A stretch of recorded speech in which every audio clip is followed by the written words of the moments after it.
الحمدللہ رب العالمین والصلاة والسلام علی سید الانبیاء والمرسلین اما بعد فاعوذ باللہ من الشیطان الرجیم بسم اللہ الرحمن الرحیم۔ عزیز طلبہ کرام، گزشتہ درس میں 4 حقوق میں سے دوسرے حق قرضہ جات کی ادائیگی اور اس سے متعلقہ مسائل و احکام کو پڑھنے کی سعادت ہم نے حاصل کی۔ آج کے درس میں 4 حقوق میں سے تیسرے حق وصیت کو پڑھنے کی سعادت حاصل کریں گے۔ آج کے درس میں وصیت کی تعریف، وصیت کی شرائط اور وصیت پر عمل کتنے مال میں کیا جائے گا اور اس کا انداز اور طریقہ کار کیا ہوگا، اس کو پڑھنے کی سعادت حاصل کریں گے۔ تیسرا حق نفاذ وصیت ہے۔ سب سے پہلے وصیت کی تعریف اور اس کے بعد وصیت کی شرائط کو بیان کیا جائے گا۔ وصیت کی تعریف: بطور احسان کسی کو اپنے مرنے کے بعد اپنے مال یا منفعت کا مالک بنانا، یہ وصیت کہلاتا ہے۔ عزیز طلبہ کرام، وصیت کی تعریف میں جیسا کہ آپ نے سماعت کیا، بطور احسان اور بطور تبرع مرنے کے بعد اپنے مال یا اپنے منفعت کا مالک بنانا۔ مال کا مالک جیسے کسی کے لیے وصیت کرنا کہ میرے مرنے کے بعد میرے مال میں سے اتنی رقم، اتنے پیسے فلاں غریب کو دے دیے جائیں یا فلاں مسجد مدرسے میں دے دیے جائیں، یہ مال کی وصیت کہلاتی ہے۔ جبکہ منفعت کی وصیت یہ ہوتی ہے کہ ایک شخص کے پاس درخت ہے اور وہ درخت پھلدار ہے، تو یہ مرنے سے پہلے وصیت کر جائے کہ میرے مرنے کے بعد اس درخت کا جو پھل ہے، اس درخت کی جو منفعت ہے، وہ میں فلاں کے لیے جو ہے وہ وصیت کرتا ہوں۔ یا کسی کی ملکیت میں کوئی جانور ہے اور وہ جانور جو ہے وہ بچے دینے والا جانور ہے، مادہ جانور ہے، اب کوئی شخص وصیت کر جائے کہ میں اس جانور کی جو منفعت ہے، جو اس کے بچے ہیں یا اس کا جو دودھ ہے، اس کی میں جو ہے وصیت کرتا ہوں، تو یہ منفعت کی وصیت کہلاتا ہے۔ تو وصیت کی تعریف میں ایک تو بطور احسان، بطور تبرع کسی کو اپنے مرنے کے بعد اپنے مال یا اپنی منفعت کا مالک بنانا، یہ وصیت کہلاتا ہے۔ اور جہاں تک تعلق ہے وصیت کی شرائط کا، چونکہ وصیت میں ایک وہ شخص ہوتا ہے کہ جس کو ہم موصی، وصیت کرنے والا کہتے ہیں، ایک وہ شخص ہوتا ہے کہ جس کے لیے وصیت کی گئی، اس کو موصی لہو کہتے ہیں، اور جس چیز کی وصیت کی جاتی ہے اسے موصی بہ کہتے ہیں۔ اور اگر ہم بات کریں وصیت کی شرائط کی، تو وصیت کی شرائط میں سے بعض شرائط ایسی ہوتی ہیں کہ جن کا تعلق موصی یعنی وصیت کرنے والے کے ساتھ ہے، بعض شرائط ایسی ہیں کہ جن کا تعلق موصی لہو جس کے لیے وصیت کی گئی اس کے ساتھ ہے، اور بعض شرائط کا تعلق جو ہے وہ موصی بہ جس چیز کی وصیت کی گئی اس کے ساتھ ہے۔ وصیت کرنے والے کو موصی، جس چیز کی وصیت کی جائے اس کو موصی بہ، اور جس کے لیے وصیت کی جائے اس کو موصی لہو کہتے ہیں۔ وصیت کی شرائط: سب سے پہلی شرط یعنی پہلی 2 شرطیں وہ ہیں کہ جن کا تعلق موصی یعنی وصیت کرنے والے کے ساتھ ہے۔ پہلی شرط یہ ہے کہ موصی جو ہے وہ تبرع کا اہل ہو، یعنی وصیت کرنا اس کا صحیح ہے جو اپنا مال بطور احسان و حسن سلوک کسی کو دے سکتا ہو، لہٰذا مجنون، پاگل، دیوانہ اور نابالغ بچہ، خواہ وہ قریب البلوغ ہی کیوں نہ ہو، اس کی وصیت کرنا جو ہے وہ درست نہیں ہے۔ یعنی جو شخص تبرع احسان کرنے کی اہلیت رکھتا ہے اسی کا وصیت کرنا درست ہے، اور جو تبرع احسان کرنے کی اہلیت نہیں رکھتا، جیسا کہ نابالغ بچہ ہے، مجنون ہے، پاگل ہے، دیوانہ ہے، یہ لوگ وصیت کرنے کا اور تبرع کرنے کی اہلیت نہیں رکھتے، لہٰذا ان کی وصیت کرنا درست نہیں ہے۔ دوسری شرط یہ ہے کہ وصیت کے بعد موصی کی طرف سے صراحتاً یا دلالتاً کسی قسم کا وصیت سے رجوع ثابت نہ ہو، یعنی ایسا نہ ہو کہ وصیت کرنے والا وصیت کے بعد اپنی وصیت سے رجوع کر لے، کیونکہ اگر وصیت کرنے والے نے وصیت کرنے کے بعد اپنی وصیت سے رجوع کر لیا، اپنی وصیت سے وہ پھر گیا، تو اس صورت کے اندر جو ہے وصیت کے اوپر عمل نہیں کیا جائے گا۔ اس دوسری شرط کے اندر جو یہ بات ذکر کی گئی کہ موصی کی طرف سے صراحتاً یا دلالتاً کسی قسم کا وصیت سے رجوع ثابت نہ ہو۔ اب صراحتاً سے کیا مراد ہے، دلالتاً سے کیا مراد ہے؟ یعنی صراحتاً وصیت سے رجوع کیسے ہوتا ہے، دلالتاً وصیت سے رجوع کیسے ہوتا ہے، اس کو یہاں پر تفصیل کے ساتھ بیان کیا گیا ہے۔ صراحتاً رجوع کرنے سے مراد واضح اور صاف لفظوں میں رجوع کرنا ہے، جیسے موسی کا یہ کہنا کہ میں اپنی وصیت سے رجوع کرتا ہوں، میں اپنی وصیت واپس لیتا ہوں، یا میں اپنی وصیت سے پھر جاتا ہوں، یا اس قسم کے کوئی اور واضح یا صاف لفظ بولے تو اسے کہا جائے گا کہ صراحتاً رجوع پایا گیا، جبکہ دلالتاً رجوع کرنے سے مراد معنوی طور پر رجوع کرنا ہے۔ اس کی صورت یہ ہے کہ کوئی ایسا عمل کرے جو رجوع کر لینے پر دلالت کرے، یعنی دلالتاً رجوع یہ ہوتا ہے کہ جس میں واضح اور صاف لفظوں کے ساتھ رجوع نہیں ہوتا، بلکہ کوئی ایسا عمل کیا جاتا ہے کہ جو رجوع کرنے پر دلالت کرتا ہے۔ اب اس کی چند ایک مثالیں یہاں پر بیان کی گئی ہیں، جیسے موسی نے کسی کپڑے کی وصیت کی، پھر اس کپڑے کو کاٹا اور سی لیا۔ اب وصیت کرنے کے بعد اب اس نے کپڑے کو جو کاٹا ہے اور کاٹنے کے بعد جو اس کو سیا ہے، یہ اس کا ایسا عمل ہے جو رجوع کرنے پر دلالت کرتا ہے، اور اسی کو جو ہے وہ دلالت رجوع کرنا کہا جاتا ہے۔ دوسرے لفظوں میں اس کو معنوی طور پر بھی رجوع کرنا کہا جاتا ہے۔ اسی طرح روئی کی اس نے وصیت کی، کاٹن کی اس نے وصیت کی، پھر اسے سوت بنا لیا، یا سوت کی وصیت کی پھر اسے بن لیا، یا لوہے کی وصیت کی پھر اسے برتن بنا لیا، یا جس بکری کی وصیت کی اسے ذبح کر لیا، یا جس چیز کی وصیت کی پہلے اس کو فروخت کر دیا پھر اس کو خرید لیا، یا جس چیز کی وصیت کی پہلے اس کو ہبہ کر دیا یعنی کسی کو تحفے میں دے دیا، اور پھر اپنے ہبہ سے اپنے تحفے سے رجوع کر لیا، یہ سب صورتیں وصیت سے رجوع کر لینے کی ہیں اور وصیت باطل ہو جائے گی۔ خلاصہ یہ نکلا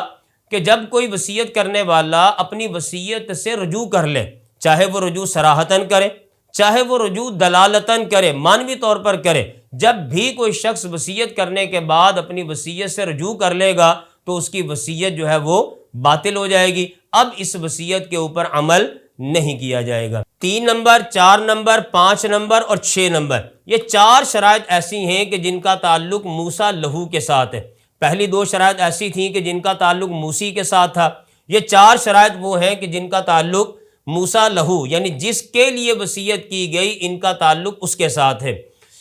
پہلی شرط موسیٰ لہو سے متعلقہ جو 4 شرطیں ہیں، ویسے یہ تیسری شرط ہے کہ موسیٰ لہو مالک بننے کا اہل ہو، نیز موسیٰ لہو صراحتاً یا دلالتاً موسی کی وصیت کو قبول کر لے، اب یہ وصیت درست ہوگی اور اس پر عمل بھی کیا جائے گا۔ اب یہاں پر موسیٰ لہو صراحتاً یا دلالتاً موسی کی وصیت کو قبول کرتا ہے تو صراحتاً قبول کرنا کیا ہے اور دلالتاً قبول کرنا کیا ہے، اس کو یہاں پر جو ہے وہ بیان کیا گیا۔ صراحتاً قبول کرنا یہ ہے کہ صاف لفظوں میں کہہ دے کہ میں نے قبول کیا،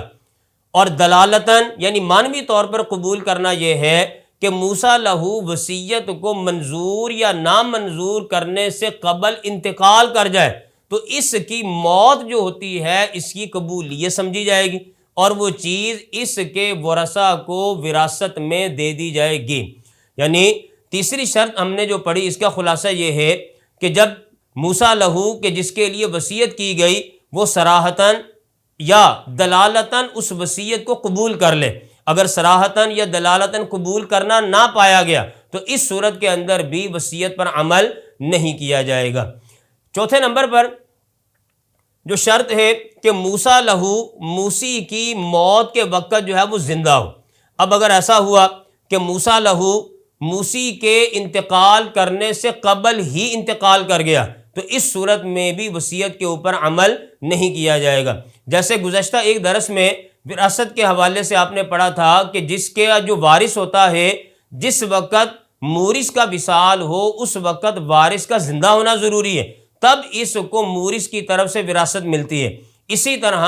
موسیٰ لہو بھی موسی کی موت کے وقت زندہ ہوگا تو اس کے لیے وصیت ہوگی اور اس کی وصیت پر عمل کیا جائے گا، اور اگر موسی کے انتقال کرنے سے پہلے ہی موسیٰ لہو دنیا سے رخصت ہو گیا جس کے لیے وصیت کی گئی، اب اس وصیت پر عمل نہیں کیا جائے گا، اور یہ جو وصیت ہے یہ جو موسیٰ بے ہوگا، جو بھی چیز جس کی وصیت کی گئی وہ موسیٰ لہو کے ورثاء کو نہیں دی جائے گی، یہ کہتے ہوئے کہ چونکہ وصیت اس کے لیے تھی اور یہ تو اب دنیا میں رہا نہیں تو لہٰذا اب اس کے ورثاء کو وہ چیز دے دی جائے، تو اس طرح کرنے کی جو ہے وہ اجازت نہیں ہے کہ وصیت پر عمل کرنے کی جو شرائط ہے اس کے اندر ایک شرط آپ نے یہ پڑھی کہ موسیٰ لہو موسی کی وفات کے وقت جو ہے وہ زندہ ہو۔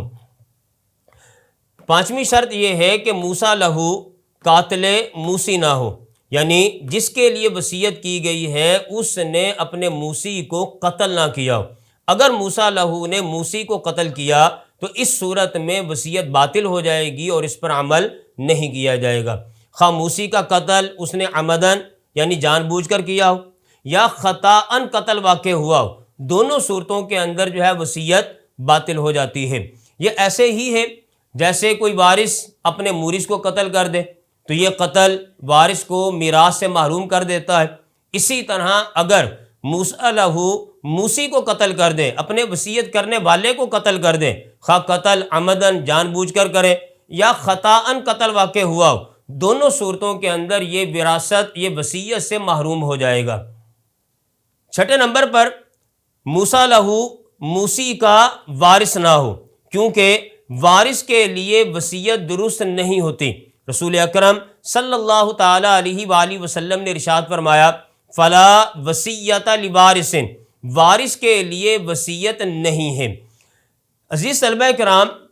ابتدائے اسلام میں وارث کے لیے وصیت کرنا ضروری تھا۔ قرآن مجید فرقان حمید میں اللہ عز و جل ارشاد فرماتا ہے کتب علیکم اذا حضر احدکم الموت ان ترک خیرا الوصیۃ للوالدین والاقربین بالمعروف، کہ تم پر یہ فرض کیا گیا کہ جب تم میں سے کوئی شخص دنیا سے رخصت ہو اور اس کے پاس مال ہو تو وہ اپنے والدین اور قریبی رشتہ داروں کے لیے وصیت کرے بھلائی کے طریقے پر۔ اب والدین اور قریبی رشتہ داروں کے لیے وصیت کرنا ابتدائی اسلام میں ضروری تھا، لیکن جب چوتھے پارے کی آیت میراث نازل ہوئی اور ہر وارث کا حصہ اللہ عز و جل متعین فرما دیا تو اس آیت میراث سے آیت وصیت جو پہلے تلاوت کی گئی وہ منسوخ ہو گئی۔ کتب علیکم اذا حضر احدکم الموت، یہ آیت وصیت ہے، جبکہ یوصیکم اللہ فی اولادکم چوتھے پارے میں جو آیت میراث ہے، اس آیت میراث نے آیت وصیت کو منسوخ کر دیا۔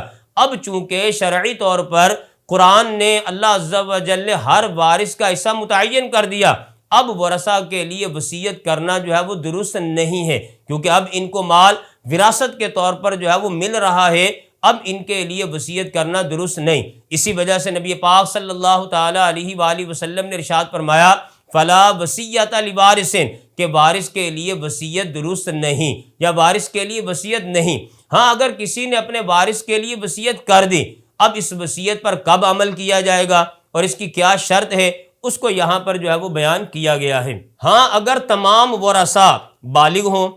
عاقل ہوں، صحیح یعنی غیر مریض ہوں، ان میں سے کوئی بھی مرض الموت میں مبتلا نہ ہو، تندرست ہوں، موجود ہوں اور وارث کے لیے وصیت کی اجازت بھی دے دیں تو اب یہ وارث کے لیے وصیت جو ہے وہ جائز ہوگی، اور اگر ان شرطوں میں سے کوئی شرط نہ پائی گئی تو اس صورت میں وارث کے لیے وصیت درست نہیں ہے۔ ساتویں نمبر پر جو شرط ہے اور آٹھویں نمبر پر یہ دو شرطیں وہ ہیں کہ جن کا تعلق موسیٰ بہ کے ساتھ ہے، یعنی وہ چیز کہ جس کی وصیت کی گئی اس کے ساتھ جو ہے وہ ان کا تعلق ہے کہ موسیٰ بہ جس چیز کی وصیت کی گئی ہے وہ مباح ہو، وہ گناہ یا کوئی ناجائز چیز نہ ہو بلکہ مباح ہو، جائز ہو، اس کی وصیت کرنا درست ہے۔ اور اگر کسی نے ایسی چیز کی وصیت کی کہ جو مباح نہیں ہے تو وہ وصیت باطل قرار پائے گی۔ آٹھویں نمبر پر جو شرط ہے کہ موسیٰ بہ قابل تملیک مال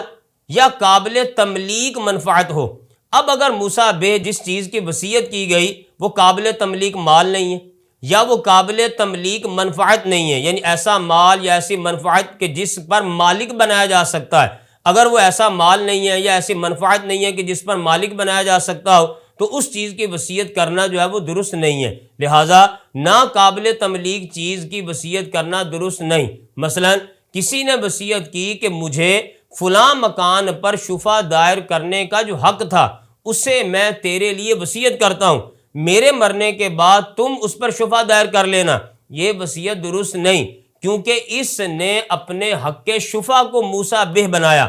اور یہ حق شفع ناقابل تملیک ہے، اس لیے وصیت درست نہیں ہے۔ لہٰذا اسی چیز کی وصیت کی جا سکتی ہے جو قابل تملیک ہو، چاہے وہ مال ہے یا منفعت ہے، اس کا قابل تملیک ہونا ضروری ہے۔ اب اگر وہ ایسا مال یا ایسی منفعت ہے کہ جو ناقابل تملیک ہے، اس کے اوپر مالک نہیں بنایا جا سکتا، تو ایسی چیز کی وصیت کرنا درست نہیں ہے۔ نویں اور آخری شرط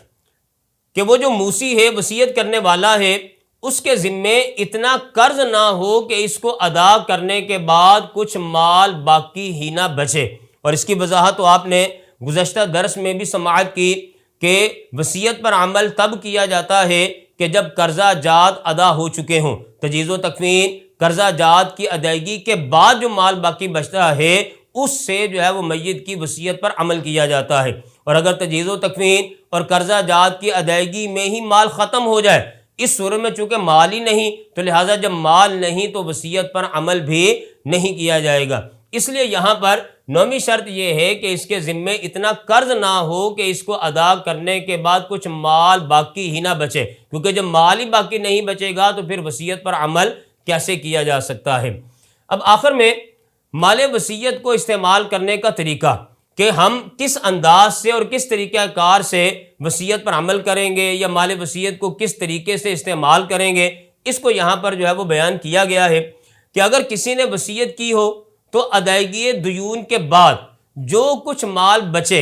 اس میں سے 1/3 تک وصیت پورا کرنے میں لگائیں گے۔ مثلا کسی شخص نے وصیت کی کہ میرے مرنے کے بعد 5000 روپے میرے فلاں دوست کو دے دینا، یا میری نمازوں یا روزوں کا فدیہ ادا کر دینا، تو ورثہ پر لازم ہے کہ 1/3 میں جتنا ہو سکے میت کے اس دوست کو دے دے یا اس کی نمازوں یا روزوں کا فدیہ ادا کر دیں۔ یہاں پر 2 باتیں قابل ذکر ہیں۔ ایک تو یہ کہ قرضوں کی ادائیگی کے بعد جو مال باقی بچے گا، اس کی 1/3 سے میت کی وصیت پر جو ہے وہ عمل کریں گے۔ یہ نہیں کہ کل مال کی 1/3، یہاں پر کل مال کی 1/3 کا اعتبار نہیں، بلکہ قرضوں کی ادائیگی کے بعد تجہیز و تکفین کرنے کے بعد جو مال باقی بچے گا، اس کی 1/3 سے جو ہے وہ میت کی وصیت پر عمل کیا جائے گا۔ یہاں یہ بات یاد رہے کہ وصیت کو پورا کرنے میں 1/3 سے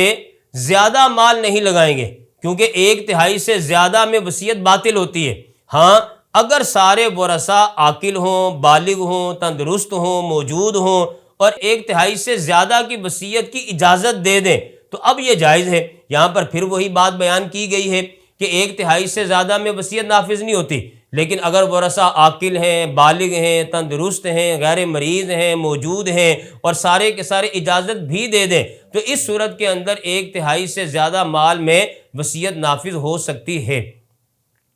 اور آخری بات یہ بھی یاد رہے کہ کل مال کا 1/3 نہیں، بلکہ تجہیز و تکفین اور قرضہ جات کی ادائیگی کے بعد جو مال بچ جائے، اس کی 1/3 میں وصیت نافذ ہوگی۔ جیسا کہ پہلے میں نے بیان کر دیا کہ پہلے نمبر پر تجہیز و تکفین ہے، پھر قرضہ جات کی ادائیگی ہے۔ تجہیز و تکفین اور قرضہ جات کی ادائیگی کے بعد جو اب مال باقی بچتا ہے، اس سے 1/3 مال میں جو ہے وہ وصیت پر عمل کیا جاتا ہے۔ یہاں پر ایک مثال کے ذریعے بھی جو ہے وہ اس کو سمجھایا گیا ہے۔ جیسے کسی شخص نے فرض کریں 1 لاکھ روپیہ ترکہ چھوڑا، 5000 روپے تجہیز و تکفین میں صرف ہوئے، 35,000 روپے سے قرضوں کی ادائیگی کی گئی، جبکہ بقیہ 60,000 روپے بچے، جس کی 1/3 20,000 روپے بنتی ہے، لہٰذا 20,000 میں وصیت نافذ ہوگی۔ یہ نہ کیا جائے گا کہ کل مال کی 1/3 نکالیں، بلکہ تجہیز و تکفین اور قرضوں کی ادائیگی کے بعد اب جو مال باقی بچے گا، اس کی 1/3 کے ذریعے جو ہے وہ ہم وصیت پر عمل کریں گے۔ اسی مثال میں اگر ہم کل مال کی 1/3 کا اعتبار کریں تو پھر تو ہمیں جو ہے وہ 33,333 روپے کے اندر وصیت پر عمل کرنا ہوگا، حالانکہ 33,333 روپے میں نہیں بلکہ 20,000 روپے جو اس مثال میں مذکور ہے 1 لاکھ روپیہ کہ پہلے 5,000 تجہیز و تکفین میں صرف ہوئے، بقیہ 35,000 سے اس کے قرضے ادا کر دیے گئے، اب باقی بچے 60,000، تو اس 60,000 کی 1/3 20,000 بنتی ہے، تو لہٰذا 20,000 روپے تک ہم اس کی وصیت پر عمل کر سکتے ہیں، اس سے زیادہ میں وصیت پر عمل نہیں کر سکتے۔ ہاں ایک صورت کے اندر عمل ہو سکتا ہے جو آپ نے ابھی پڑھا کہ اگر سارے کے سارے ورثہ عاقل ہوں، بالغ ہوں، موجود ہوں، تندرست ہوں، اجازت بھی دے دیں، اب 1/3 سے زیادہ مال میں وصیت پر عمل کیا جا سکتا ہے۔ آخر میں جو ہمارا چوتھا حق ہے جسے تقسیم بین الورثاء سے تعبیر کیا جاتا ہے کہ تجہیز و تکفین بھی کر دی اور اس کے علاوہ قرضے بھی ادا کر دیے، وصیت پر عمل بھی ہو گیا، اب جو مال باقی بچے گا وہ ورثہ کے درمیان جو ہے وہ تقسیم ہوگا۔ تقسیم بین الورثاء، ورثہ کے درمیان مال کی تقسیم کاری چوتھے نمبر پر اس صورت میں ہے کہ سابقہ تینوں حقوق پائے جاتے ہوں۔ اگر میت کی طرف سے کوئی وصیت نہ تھی تو اب یہ تقسیم بین الورثاء تیسرا حق بن جائے گا۔ پہلے نمبر پر تجہیز و تکفین، دوسرے نمبر پر قرضوں کی ادائیگی اور تیسرے نمبر پر تقسیم بین الورثاء، کیونکہ تیسرے نمبر پر جو پہلے وصیت تھی اس نے چونکہ وصیت کی نہیں تو یہ چوتھا حق جو ہے وہ تیسرا بن گیا، تو اب یہ تقسیم بین الورثاء دوسرا حق بن گیا کیونکہ درمیان سے وصیت بھی نکل گئی اور اس کے اوپر دین بھی نہیں ہے، تو پہلے نمبر پر تجہیز و تکفین ہو جائے گی اور دوسرے نمبر پر تقسیم بین الورثاء ہو جائے گا۔ اور اگر نہ وصیت تھی، نہ دین یعنی قرض تھا اور نہ ہی تجہیز و تکفین ہوئی، مثلا وہ ڈوب کر مرا تھا یا کسی وارث نے اپنے ذاتی خرچ یعنی ذاتی پلے سے تجہیز و تکفین کی، تو اب تقسیم بین الورثاء پہلا حق ہوگا اور ترکے کا آغاز تقسیم سے کیا جائے گا، اس لیے کہ کسی بھی حق کو جو پہلا، دوسرا، تیسرا اور چوتھا کہا گیا ہے وہ اپنے سے سابقہ حق کے پائے جانے کے اعتبار سے ہے، لہٰذا جہاں پر حقوق متقدمہ یعنی سابقہ تین مصارف پائے جائیں گے وہاں تقسیم بین الورثاء حق رابع یعنی چوتھا حق کہلائے گا۔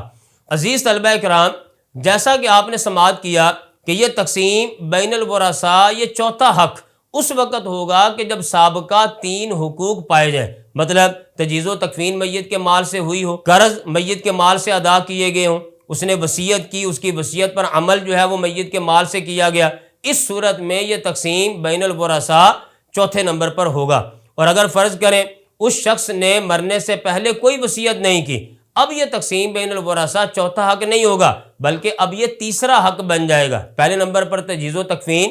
دوسرے نمبر پر قرضہ جات کی ادائیگی اور تیسرے نمبر پر جو ہے وہ تقسیم بین الورثاء۔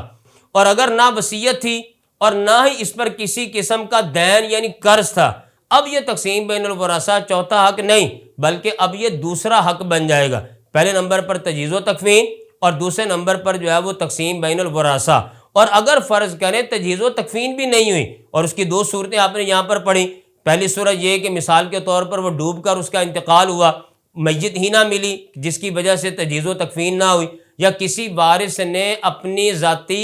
خرچ سے تجہیز و تکفین کی، تو اس صورت کے اندر بھی میت کے مال سے تجہیز و تکفین نہ ہوئی، تو اس صورت میں جو تقسیم بین الورثاء ہے یہ پہلا حق ہوگا اور ترکے کا جو آغاز ہے وہ اسی تقسیم بین الورثاء سے کیا جائے گا۔ عزیز طلبہ کرام، یہ تھا ہمارا آج کا سبق کہ جس کے اندر ہم نے وصیت کی تعریف، وصیت کی شرائط اور مال وصیت کو استعمال کرنے کا طریقہ پڑھا، اور آخر میں تقسیم بین الورثاء یعنی ورثہ کے درمیان مال کی تقسیم کاری، اس کو چوتھا حق کیوں کہا جاتا ہے، اس کی وجہ اور علت کو پڑھنے کی سعادت حاصل کی۔ انشاءاللہ عز و جل اگلے درس میں ترک میت کے مستحقین اس کو پڑھنے کی سعادت حاصل کریں گے۔